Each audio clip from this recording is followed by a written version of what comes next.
meeting to order. May we have the roll call, please? Thank you. Commissioner Lively? Here. Commissioner Waldron? Here. Chair Christensen? Here. Commissioner Grinley? Here. Commissioner Quinlan's excused. May we have approval of the minutes of March 28th? I have no corrections. I have no corrections, I so move. Second. All those in favor? Aye. Minutes of March 28th are approved.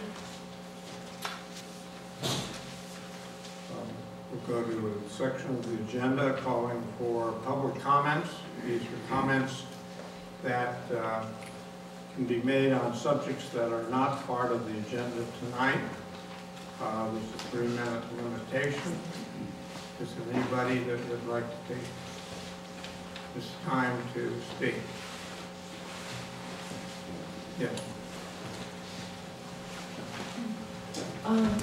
Melinda Towers, 88 Tallwood Court, and I just have to say that yesterday was so wonderful. Virginia's managing to bring this community together in a way that I haven't felt that good about in years. I just thought it was wonderful. I have stayed out of the library issue. I see all the contention, all the different ways. I came just because I felt like somebody had to bring up, why hasn't anybody considered Flood Park in terms of our housing element, our field space needs, possibly a place for a community library that wouldn't cause traffic problems. Are we really going to sit here arguing over the library and let Menlo Park get it and sell it to Facebook or somebody? You know, I just haven't seen anybody even consider it. By the way, in case nobody knows this, you know, right over that wall on Bay, probably Bay went in around the time of Menlo Park and Atherton's incorporation, but that was the lake with boats on it and all those old trees. There's a reason it's called Flood Park. It was the lake garden for the flood estate. And if we're ever going to need space to grow or build or expand, you know, it's just slipping away, and I don't see anybody even thinking about it. May apply to your issues tonight or not. Does anybody have a response to that? Is it still available by the county? Well, and Menlo Park is the only taker? Let me point out what your comment deal, I take it, is asking why Flood Park has not been one of the alternatives listed in the... Well, to a lot of things. The library, growth, space, fields, parks, it's there, it's a jewel, it's up for grabs, and nobody's even thinking about it. Thank you very much. I think this point should be considered as a comment on the It just worried me that I heard it wasn't even in the environmental impact review, and a lot of other things like that lack of knowledge about where the creek runs under what, and it seems like there's not enough long-term memory or something in this town. Thank you. Thank you. Commissioners, your reports? Nothing from me, thank you. Because the agenda is long, I'll do a quick high-speed rail. The significance of the last month has been that we have been able to get the General Accountability Office of the United States Government to open up a full investigation of the California high-speed rail project. That will not be finished until early next year, but they have a team of 5 people looking into a group of incidents that we catalog for them in a document called a partial catalog of inappropriate, if not illegal, actions in the conduct of the California high-speed rail project. 2 weeks ago, the United States House of Representatives Committee on Governance and Ethics opened up an investigation of conflict of interest in the project. I made my 41st trip to Sacramento on Monday, and I have made 5 trips to Washington since. It is split along partisan lines, no surprise there. And the train now carries the moniker of the brown doggle. Thank you. Thank you. I have no report. The brown dog. We'll move on to staff reports. Thank you. I did speak with the resident that's interested in the changes to the lighting on the columns, the entry gates, and we would like to put that item on your May agenda. Also, we'd like to put on your May agenda for discussion the discussion topics on the heritage tree ordinance that we had talked about previously. And as well, I believe you've all received an email from a resident that expressed some concern about the interpretation and the language relating to accessory buildings and second dwelling units. So I would also like to agendize that for your May meeting as well. Thank you. Any questions? Yeah, could you communicate with that Mr. Roderick and see if he can sharpen up his case? I've read it and I'm still confused. Well, I can certainly let him know that it's on the May agenda. At least one of the commissioners is very Okay. confused. And then staff will have some suggested wording as well for the Thank you. ordinance.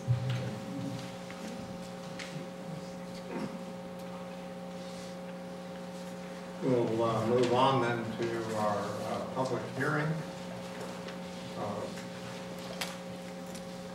There's been some comment that there may be a request for the commission to continue this matter. I think we should act on that first. If, because if it passes, obviously there will be no hearings tonight. Is there going to be a request for a continuance of this commentary period? Is this for the library? Pardon? Is this for the library? Yes. Are you requesting a continuance? I'm not very. In other words, if we don't have a continuance, then we'll go into a commentary period where you may request that certain items on the EIR are either clarified, expanded, or added to. I'm not familiar with this procedure, but, you know, I just would like to say my piece as a neighbor that's being. In regard to the library itself, and the EIR, yes, well, that'll come.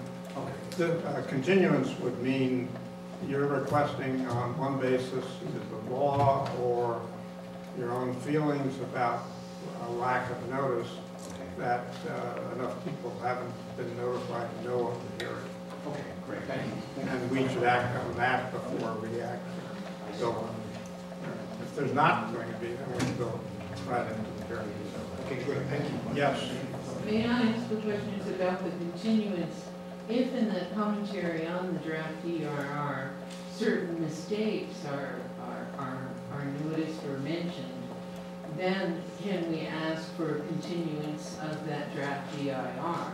So that, my question is, by not asking for a continuance now, do we waive our right to ask for a continuance? Because there may be new data that comes up by the affected parties, and I live at 1 Watkins, and so I am an affected party, and I did not get proper notice. I knew about the right turn lane when I saw an article in the Daily Post that a neighbor brought to my attention. So I don't know if it's appropriate to ask for a continuance on that basis, but there are other factual errors in the EIR, and once they're brought to light in this meeting, can we then ask for a continuance? I would have to refer that to the attorney. As I understand, at that point, you always ask for it, but the purpose of the meeting is if there are errors in the EIR, is to give the preparer of the EIR a chance to correct those errors or comment on those subjects that you bring up. So this draft is apparently is not cast in stone. You'll have to realize that certainly for myself, this is the first time dealing with EIR, and I understand also that the Planning Commission is under law, does not necessarily have to hear the comments on the draft, but in this particular case, it's been decided to have a meeting like this so people can make comments that are corrections, omissions, or so forth. And the drafters of the EIR have to respond to those. Thank you. I think we'll continue then. I mean, I'm not asking for just. Key word. Mr. Chair, since you raised a legal question, perhaps you would like a legal answer? Certainly. The question about continuance has to do with whether or not there was adequate notice of the meeting that was given. And under the Brown Act, all that's required is the posting, not on a website or in a newspaper or anything else. And so legally, adequate notice was in fact imparted. The second part of that question is kind of why the process of the draft environmental impact report. The draft environmental impact report is almost always flawed. The drafters know that. So they present the draft environmental impact report to the world. There's a 45-day comment period. And during that comment period, anyone can submit orally at a public hearing. So this is a legally required public hearing of the Planning Commission tonight. Despite the chairman's assertions to the contrary, it is legally required that at this stage, the Planning Commission take comment from the public on issues related to the draft environmental impact report. Problems with it, issues that they didn't cover well enough, or inappropriate misinformation, things like that. The comments then go back to the drafter of the EIR, the EIR consultant. They will go out to their experts. The experts have to provide written responses to all of the comments. Now, the responses may, 6 people may get up and say the same thing, so you'll get one comment that responds to all of it. But the comments plus the responses are added to the draft environmental impact report, and that becomes the final environmental impact report.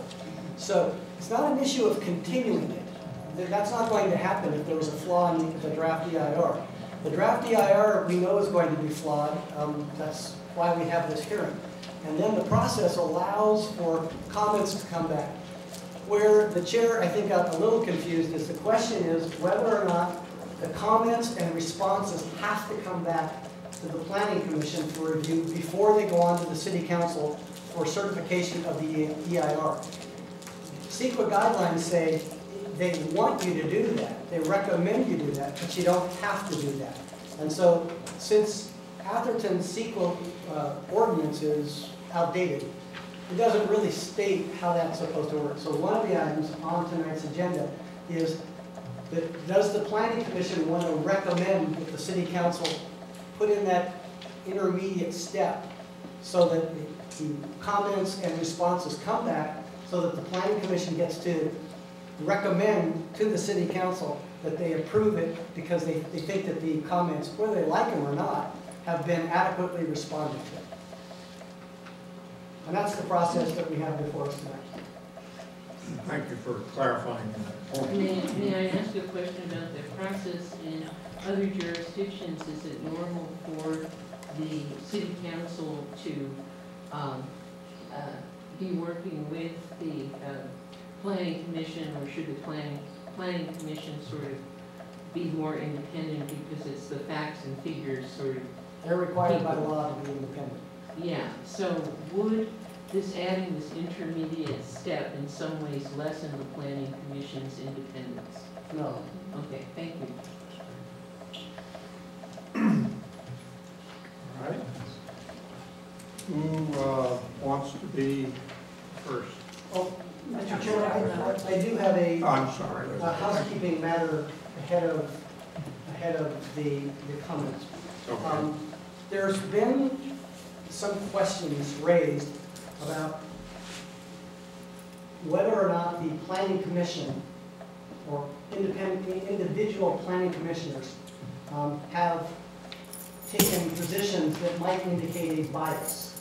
as you know, this isn't exactly a quasi-judicial hearing tonight, but you do have quasi-judicial hearings that will be coming up on this topic, such as whether or not to amend the general plan, whether or not to, there was another one that said, the zoning ordinance, whether or not to amend the zoning ordinance.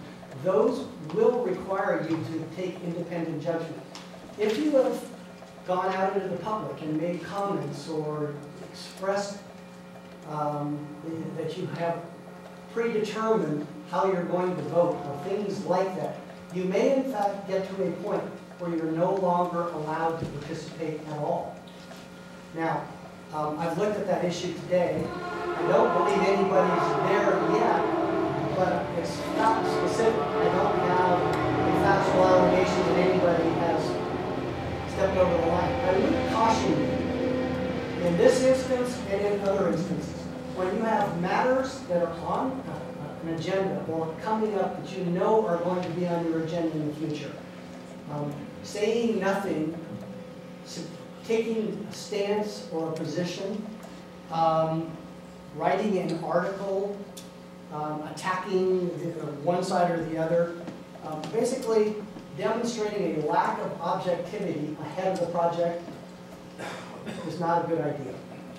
Does this apply to the council also?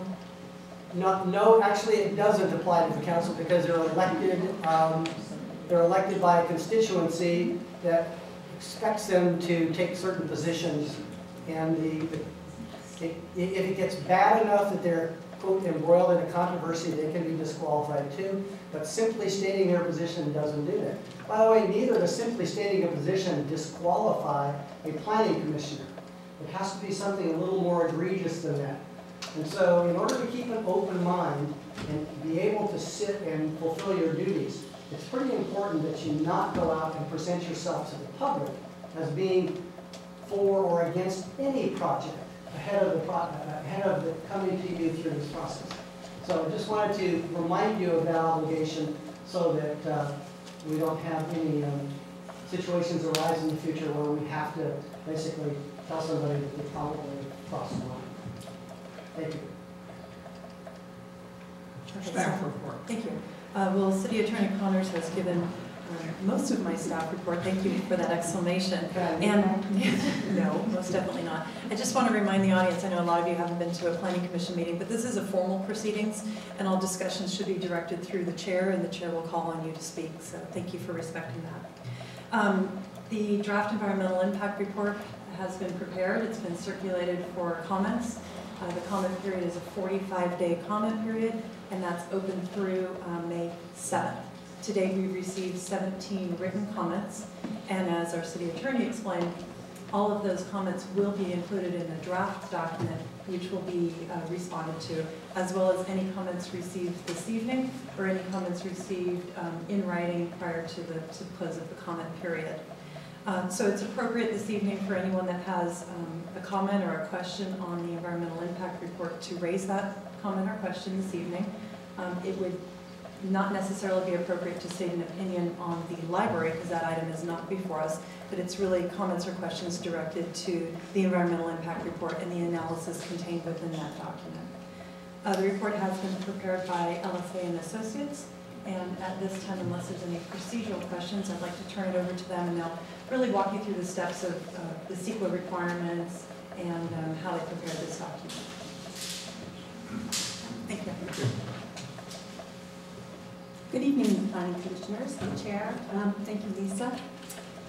I'm Judy Melnick. I'm a principal with LSA Associates, and we have been the town's environmental planner and consultant for this project. With me tonight is Teresa Wallace. She's a senior planner for LSA, and she is the project manager for this project. And she's going to help me run our presentation, our PowerPoint tonight. The first slide provides an overview of tonight's presentation. We'll go over the purpose of tonight's meeting, which we've talked about a little bit at length currently.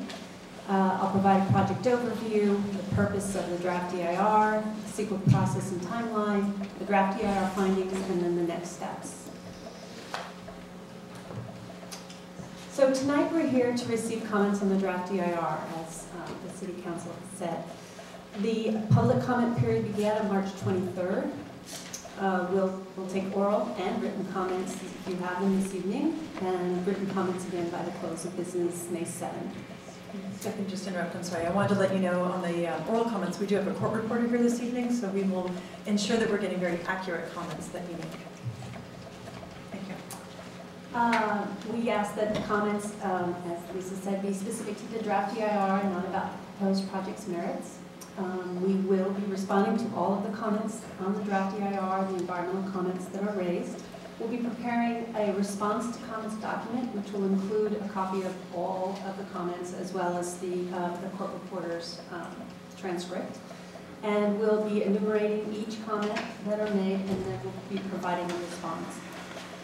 There will be other hearings in front of the Planning Commission to address the project's merits and also the permits and the zoning change and the general plan change and other issues that will need to come before you. So no decisions are going to be made tonight on the adequacy of the draft DIR. We're here essentially to hear your comments and to collect them and to go back and start preparing our response to comments document. This slide just provides a very brief summary of the proposed project that was evaluated in the EIR. As you can see, the town is proposing construction of a new two-story, 13,500 square foot library in Holbrook-Palmer Park. The project would require the demolition of the existing main house building and the relocation of the existing main house uses, which include office, storage, and meeting spaces. The project also assumes repurposing of the existing library for other town uses such as storage, town offices, or other civic uses. This slide shows the required project approvals, some of which we've talked about tonight in regards to EIR certification, amending the general plan, also amending the Holbrook-Palmer Park master plan, amending the zoning ordinance for the park, getting a demolition permit for the main house, and a building permit for the new library. We'll also be getting other permits from the Regional Water Quality Control Board, the water hookup from the Water Services Company, approval of wastewater hookups, as well as approval of the site plan, and that there's appropriate access to ensure that that the fire department can get in and protect the building should it be required to do so. This slide goes over the purpose of CEQA, and as the environmental consultants, we're tasked with following state law, which is the California Environmental Quality Act, which is the law under which this EIR was prepared. The EIR the purpose of CEQA essentially is to identify a project's significant environmental impacts and disclose those impacts to responsible agencies and the decision makers who are the lead agency for the project. And in this case, that's the City Council who will be making the ultimate decision about certification of the EIR and approval of the project. It's also important that the EIR disclose the information to the public and to the other permitting agencies in regards to significant environmental impacts. And we just wanted to remind folks that impacts are direct physical changes in the environment and reasonably foreseeable indirect physical changes.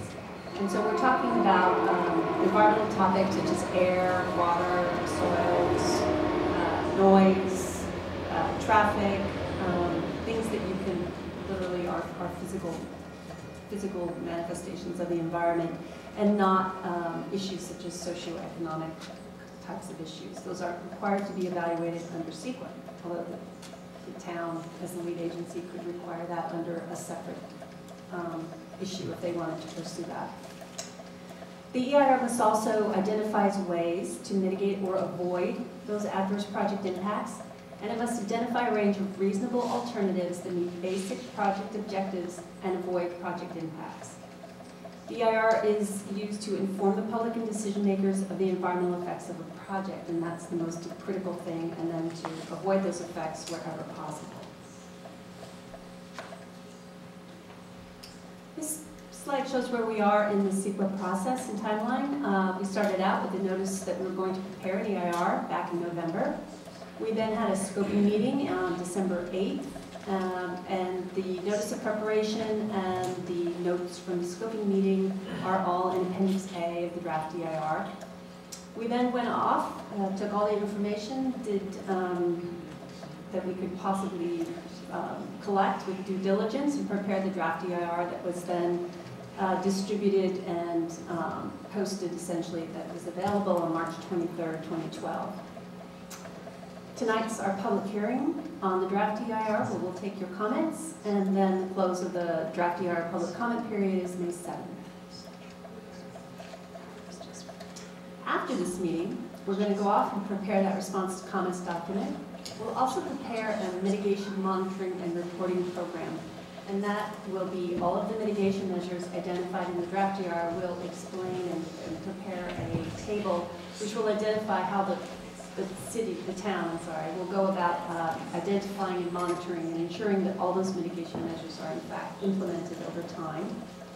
We'll also be preparing findings and a statement, if necessary, of overriding considerations for any significant and unavoidable impacts. And those are impacts for which, even if there are measures which could reduce the adverse impact, could not reduce it to a level of less than significant.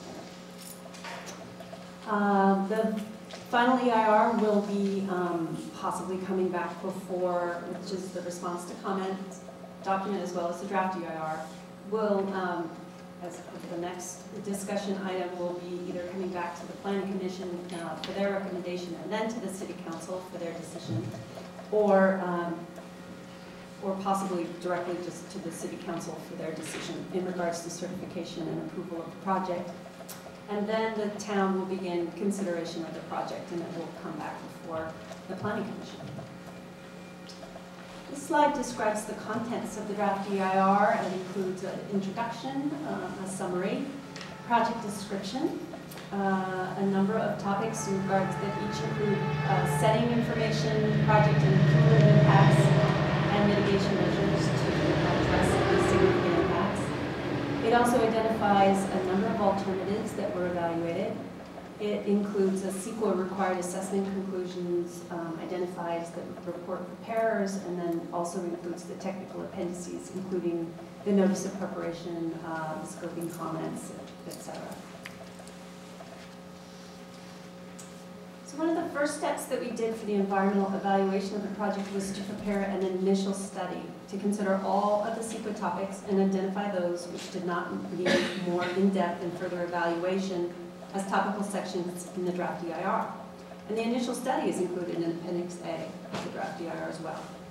And this slide shows the topics that we decided needed additional or in-depth analysis and were included as chapters in the draft EIR. So we have land use and planning policy, visual resources, historic resources, transportation, circulation and parking, and parks and recreation. Please note that the S after the topic denotes that significant impacts were identified and that mitigation measures were also identified in the draft EIR to reduce the impacts to a less than significant level. And the SU after the topic denotes that significant and unavoidable impacts were identified. And the lack of any notation means that no significant impacts were identified for that topic. If you wanted to go back just quickly one, you can see that the only one for which we identified both significant and unavoidable impacts was for transportation, circulation, and parking. So the process that we went through to evaluate the potential effects of the library project for each of those topics was first we identified significance criteria. And the significance criteria are specific to that topic. They're included in the draft EIR. And what they are is they provide a significance threshold for each topic. So it would say there would be the project would create a significant effect or adverse impact if it would, produce, et cetera, this many cars over the allowed level of service at this particular intersection, and so therefore it would be a significant impact. And I'll be talking about some of the ones that we found in a bit in the next couple of slides. So we have these significance criteria. We identify the project. We evaluate the project against those significant criteria to see if there is in fact a significant adverse effect related to that particular topic or that particular item. And we determined then if that impact, the level was less than significant or significant in regards to the threshold that we had identified and defined. Again, impacts are direct physical changes in the environment, and economic and social changes are not physical environmental impacts. And that is all certainly defined under the CEQA guidelines. So the CEQA guidelines in section 15.15.1 say the following about what makes an adequate EIR, and it's essentially the task of the City Council will be to determine whether the EIR, the final EIR, provides adequate information regarding the impacts of the project that is sufficient to allow the City Council to make an informed decision about the project. So in light of especially what the City Council, City Attorney said, we recognize that, and CEQA recognizes that there is no such thing as perfection, and the courts, in fact, if it comes before a court, have not looked for perfection, but for adequacy, completeness, and a good faith effort at full disclosure of those adverse impacts when they're looking at the adequacy of an EIR. So we recognize that it's, we need to use our due diligence, we need to undertake a sufficient and thorough examination to determine what those adverse impacts are. But nevertheless, we are not omniscient, but we are certainly looking forward to hearing your comments tonight and taking into account the additional information that you'll provide. And we'll be going back and making the required changes to address issues or inadequacies or that are in the draft EIR as part of our response to comments document. So the next few slides present the key findings of the draft EIR. And this slide identifies all of the CEQA topics for which no significant adverse impacts were identified. So we have, and these are all CEQA topics that are essentially need to be evaluated for the CEQA guidelines. So we have agriculture and forestry, historic resources, land use and planning policy, mineral resources, parks and recreation, population and housing. Well, fire, police, and, oh yes, they do, because we, fire, police, and school services, visual resources, utilities, and infrastructure. Sorry about that. Yeah, exactly.